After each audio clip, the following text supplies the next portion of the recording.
掌声有请这一对，有请。男嘉宾小涛24岁，来自北京，是一名销售；女嘉宾小杨24岁，来自新疆，是一名文员。来，有请两位。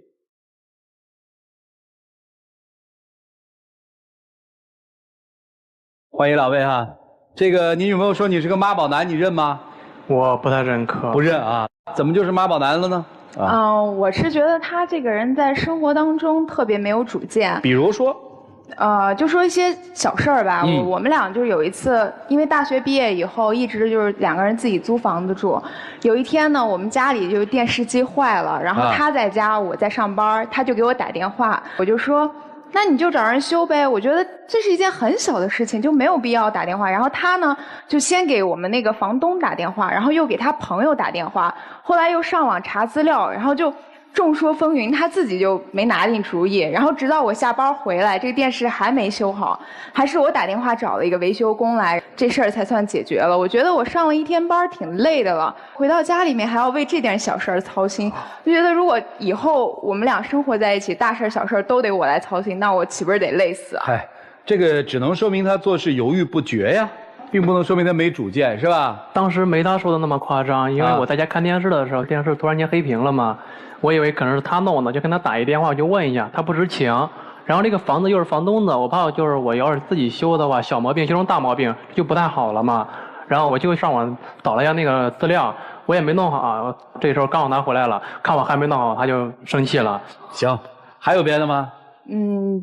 就是我们俩刚毕业那会儿，基本上4、5月份的时候，我们同学他们就已经找好实习单位，到6月份的时候大家都转正了，但是他就足足拖到8月份才正式入职。为这事儿我就跟他吵过几次，他就跟我说，我投简历了呀，但是没有公司联系我呀。就是我觉得他说的这个就是一个借口，其实他真正的想法就是等着他家里给他安排一个工作，他想等着他妈给他找个工作。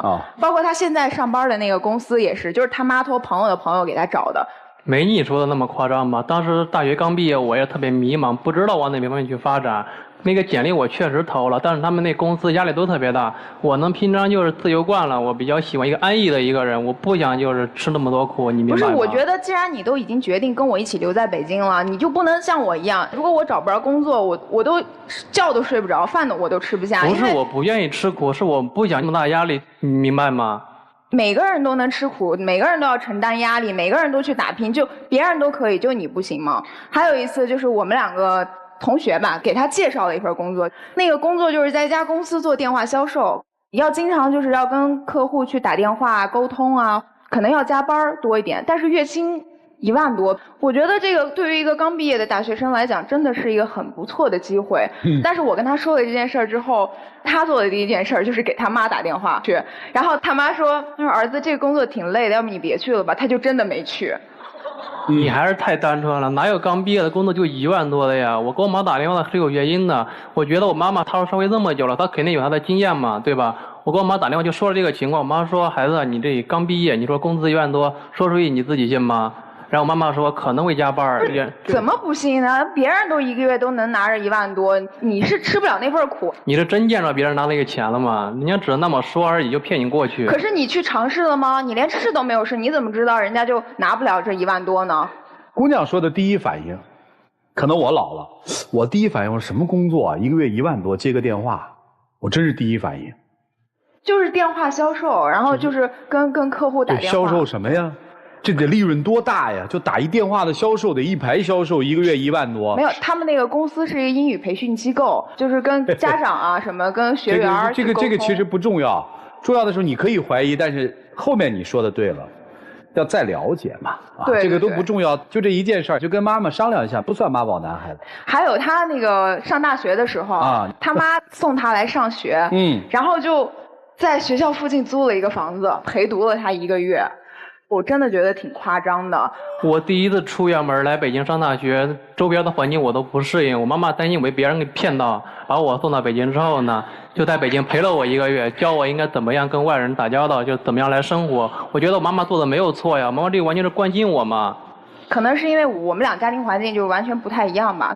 我父母从小就教育我，就是自己就是要学会独立，尤其是去大城市生活，肯定是要第一就是要锻炼自己，学会自力更生。这个，后来他不是也独立了吗？他妈不就住了1个月就走了吗？他不是就跟你谈恋爱了吗？不是挺好吗？我觉得就他妈这些事儿。大事小事都得去干涉他，都得就关心的面面俱到。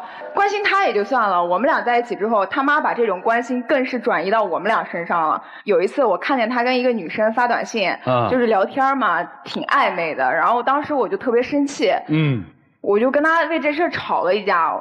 他妈知道这事儿以后啊，就给我打电话，就说：“哎，小杨啊，我们家小涛是开玩笑的，你就不能大度一点吗？你别跟他计较了呗。”我觉得这件事情就是平常我们俩住在一起，他每天都要跟他妈打电话视频，他的生活中一点一滴的小事他都要跟他妈汇报，包括他们家也是，他妈每天都要说：“哎，我们家小狗狗今天怎么样啦？你爸爸今天喝多久了？”也要打电话跟他汇报一下。然后动不动我们俩有一个什么情况，他妈就在电话里说：“又没有我出马呀。”什么事儿他妈都要来插一脚，我觉得他妈又不懂我们俩之间到底发生了什么。是。而且这件事情本来就是他的错，他妈打电话过来那个意思就是把责任都推到我身上。确实是你干的。不是，他总是先入为主的以为是我搞暧昧，那次是因为同事就是。重点不在于暧昧，重点在后来凡事跟你妈汇报。那件事其实我也没有跟我妈说，他自己气不过发了个朋友圈让我妈看见了，我妈给他打电话。你当时也跟你妈说了呀，就是你妈。我跟我妈妈说是因为我觉得你情绪不稳定，想让我妈妈来哄一下你。毕竟咱们两个是年轻人，如果咱们俩因为感情吵架的话，就容易走极端。你哄不了她，让你妈哄啊。她平常就特别强势，就是我哄不了她。不是，我觉得我们俩的事儿，我们俩能不能自己解决呀？就这个。你妈懂我们俩之间的感情吗？你妈懂吗？我妈能理解。我的天哪，这儿子真是养得好。行，这妈妈看来是离不开儿子。他妈就是什么事儿都要管。第一次见面啊，就问我，你们家几个孩子呀？家里房子多大呀？父母都是干嘛的呀？父母收入有多少？我就觉得他妈挺势利的。但是他跟我说，我妈就是关心关心你，想多了解了解你。后来呢，到去年7月份的时候，那个时候他还没找着工作，但我已经找着工作了。刚开始工作嘛，月薪也不会特别高，就4、5千块钱。然后他妈来北京之后呢，就问我说：“哎，小杨，你公司多大呀？公司有多少员工啊？公司在几环呀？你一个月工资多少呀？”然后我听了之后，我就如实说了呗。然后他妈就说：“哎，小杨，你这个工资不行啊，要不然你这样吧，你跟小涛一起回老家吧，我给你介绍一份工作，你别干了。”后来他妈又跟我说，要不你去读个研究生吧，你读了研究生之后，以后你找工作可能会比现在好一点，而且对你们俩以后也有好处。我觉得就是他妈嘴上说对我俩有好处，可心里其实就是觉得自己的儿子是最优秀的，什么样的女孩都配不上他儿子，我就应该学历比他高，家境比他好，什么都比他好。我觉得他妈对我的要求比对他的要求都高。想多了吧，孩子。你不是老人吗？是想多了，还是你妈就看？我觉得他就是平常特别的小心眼儿，斤斤计较。他妈跟我说这事儿的时候，真的就是想多了，你知道吗？当时我妈来北京玩的时候嘛，然后就咱们在一块吃饭，头一次见面，我妈就跟聊家常似的，问问你的家庭状况，关心你嘛。你就觉得我妈特别势利，你这样说话特别伤人，你知道吗？你的良心不会痛吗？这个。我妈只是关心你啊，你怎么能说她势利呢？就第一次见面，对吧？他妈妈问问我家里情况很正常，可是没有必要问的那么仔细吧？有必要问的我父母收入多少，我们家多大平米的房子，有必要问到这种程度吗？意思就是，如果我觉得我们家条件不好，那就别跟你在一块儿了呗。害怕你以后跟我结婚了以后就带着个拖油瓶，我们家条件不好就拖你一辈子。你妈就是这个意思呗，说白了。你既然能想那么远，那你为什么就能理解我妈她的那种心情呢？关心我还会关心你吗？因为你是我女朋友，换做别人她肯定不会关心啊。对，你妈关心我能理解，但是我觉得这种关心已经超过一个度了，真的挺不礼貌的。你能不能独立一点，不要以后什么事情都依赖家里，什么事儿都让你妈给你做主，能吗？如果再这样的话，我真挺累的，我不知道以后挺可怕的。大学毕业之后，我已经开始学着独立了，但是他每次还是就是特别的像严格要求他自己一样来要求我，我在慢慢的改了已经，但还是觉得我不行，他还是对我不满意。我觉得他如果要改，最起码首先要做的第一点就是跟他妈妈说，不要总是什么事儿都去替他拿主意，替他做主。我觉得他听到现在他妈也没替他拿过什么主意。像他找工作这个事情吧，我一点都没有看到他很积极的去为自己的事儿操心，他就是等着他妈妈给他安排一份工作。现在他的工作是他妈安排的。对。所以你看不上他这点儿，小伙子把工作辞了，重新自己去找一个工作。他自己根本就找不上工作，就算找1年2年，他也找不上一个工作。哎，你当时喜欢他什么呀？你这么独立一个女生。其实他也有很好的地方。是什么好呢？他很勤快，然后我们俩住在一起的时候，就家里边的家务啊什么，他都会做很多。会做家务啊？对，而且他也很细心，很贴心。还很听话吧？不能说听话吧。是挺听话的吧？听不听话嘛？挺听话的吧？对嘛，在家听妈妈的话嘛，不在家的时候听女朋友的话嘛。可是我觉得他现在也是就听他妈妈的话比较多。是不是说小片里面说什么要离开北京回老家是吧？对，我妈妈一直觉得他在北京生活压力特别大，也不是您看起来在北京。所以最核心的矛盾是这个要听妈妈的话回家了是吧？其实我答应他了，我说就是因为我觉得现在我回啊，我就你跟他一起回家啊？对啊。那你还说什么回家不就得了吗？不是的，他现在不走，他现在。我现在就是我们俩还年轻，我觉得可以在北京先锻炼锻炼。过2年吧再回家，因为一回家他妈也是就是房子给他买好，车给他备好，就这样就没什么意思了。我觉得就是没什么意思，然后把车卖了，姑娘同意跟你裸婚是吧？不是啊，就是不是你较什么劲呢？其实我就特别想让他跟我一块回家嘛，因为他在北京。他这么累的话，就每天你这么上班的话，在北京北漂，你拼得头破血流，过几年你不还得走吗？你这样还不如现在直接跟我轻松一点回家呢。我觉得他什么事情都要他妈妈帮他去做。现在我们俩在北京，他都要这样。那如果我跟他一起回老家的话，肯定什么事儿，就是等于说是跟他结个婚，还得附带一个婆婆呗，就什么事儿。他妈妈肯定都会来插一手，都会管着。你是不是觉得说，其实这个男人呢，也挺勤劳的，也挺听你话的，家庭条件也还可以，总体来说这男孩条件不错，就差一点，他要是特别有主见，能跟我一起闯，该多好！我们俩要闯出来了呢，就可以摆脱家庭。万一我们要闯不出来呢？背靠着他们家那棵大树，我们还可以幸福的在一起生活，是这么想的吧？对。哎呀，世界上哪有这么好的事儿啊？他要是那样，也就不会那样了。所以老师们，你们看看应该怎么办吧？我们一起进入丘比特问卷。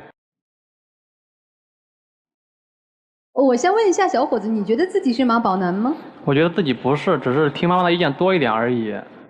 你觉得不是？那你觉得什么样的状态才算是妈宝男？就是每天跟妈妈黏一块儿，什么事儿的话必须得妈妈来做，但我并不是这样。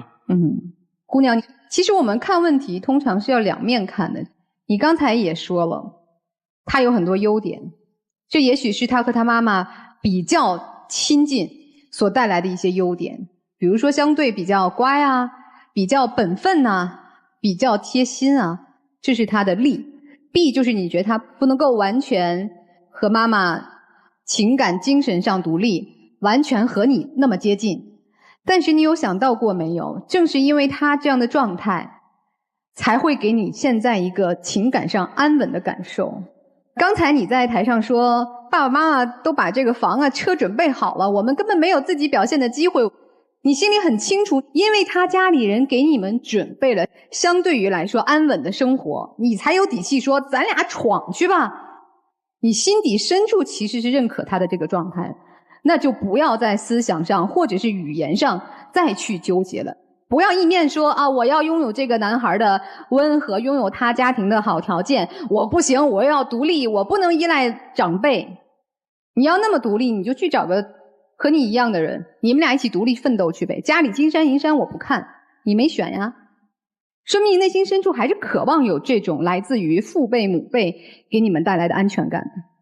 小伙子，你说你自己不是妈宝男啊，但是内心深处其实我觉得你确实是和你妈妈特别的近。这个呢有好处，你可能会更多的听从老人给我们的建议，因为毕竟父母比我们经历多。但是过度听从于他们的建议，会让我们不独立。以后真正爸妈给了你机会，你站在那个平台上，也有可能摔下来。所以女朋友希望你独立起来，我觉得是应该的。哎，还有一点我一定要跟姑娘说啊，不要和自己爱的男人妈妈去争这个男人，那是那个女人亲生的骨肉，你跟她争没有意义，因为那是生她、养她、爱她的人，供你们参考。谢谢。姑娘，我想听听你对他的评价，他是一个什么样的人？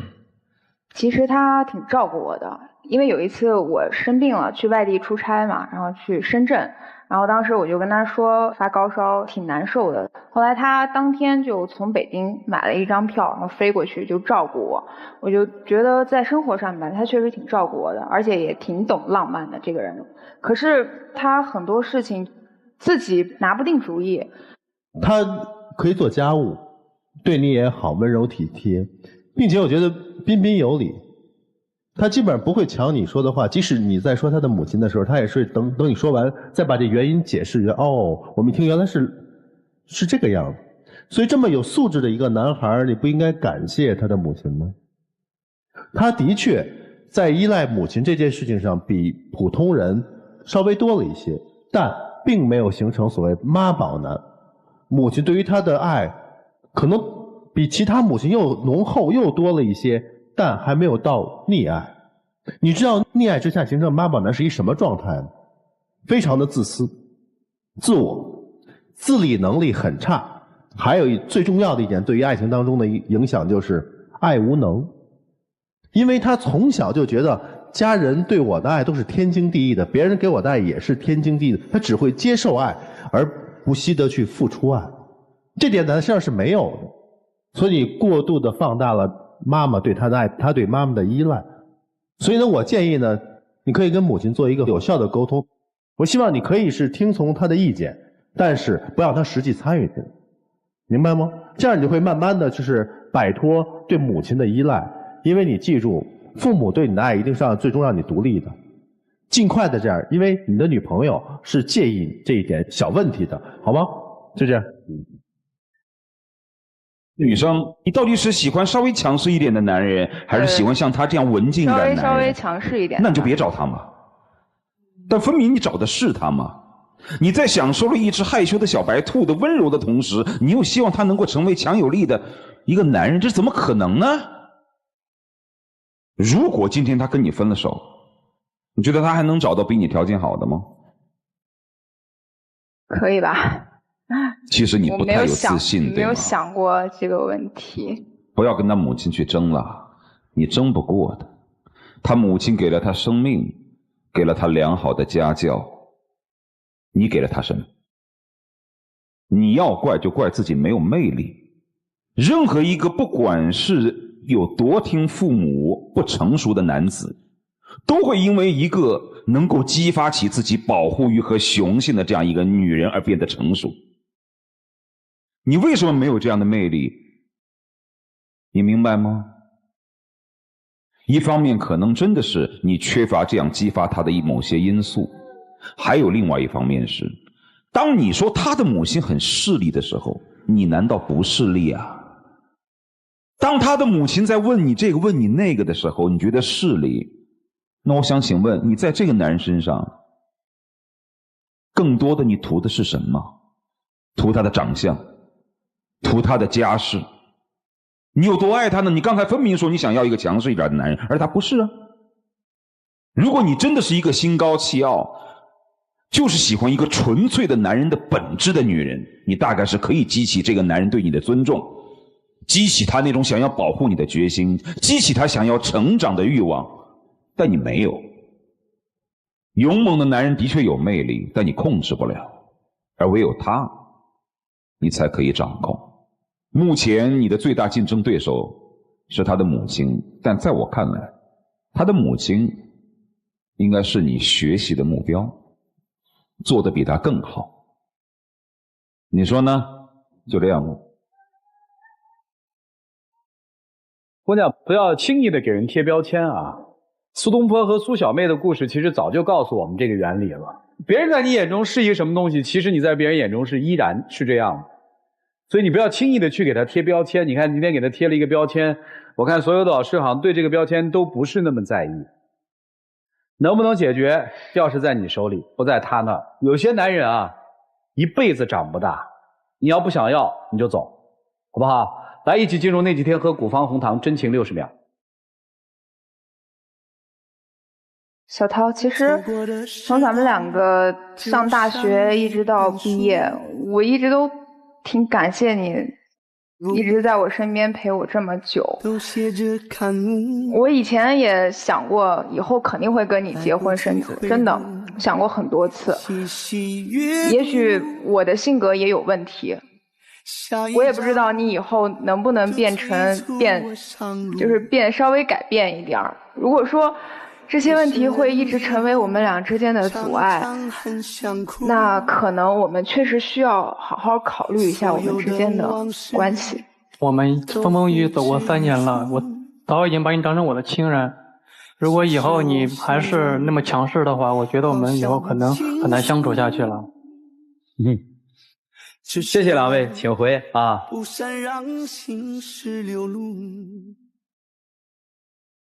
来，请关门。欢迎大家登录优酷网、腾讯视频、搜狐视频、爱奇艺、乐视视频、PPV、巨力收看节目的完整视频。这个抉择是有看头的。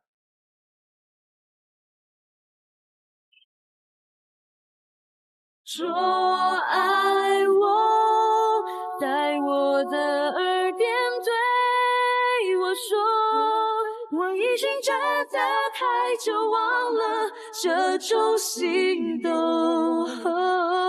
来吧。我想了一下，我觉得可能我们俩在一起这么久了，我的确也有问题，我性格比较强势，我愿意我也改一下。男生呢？刚才大家也说了，我以后一定会自己独立的成长起来，成为他想象中的男人。哦，来，有请我们的小话筒，有请。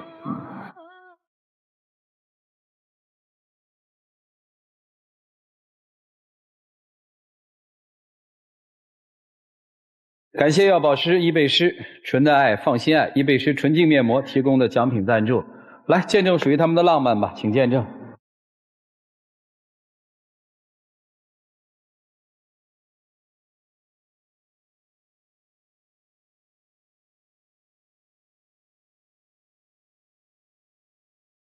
在爱你等等你，被你疼惜有种暖意，在梦里全是你。谢谢，谢谢。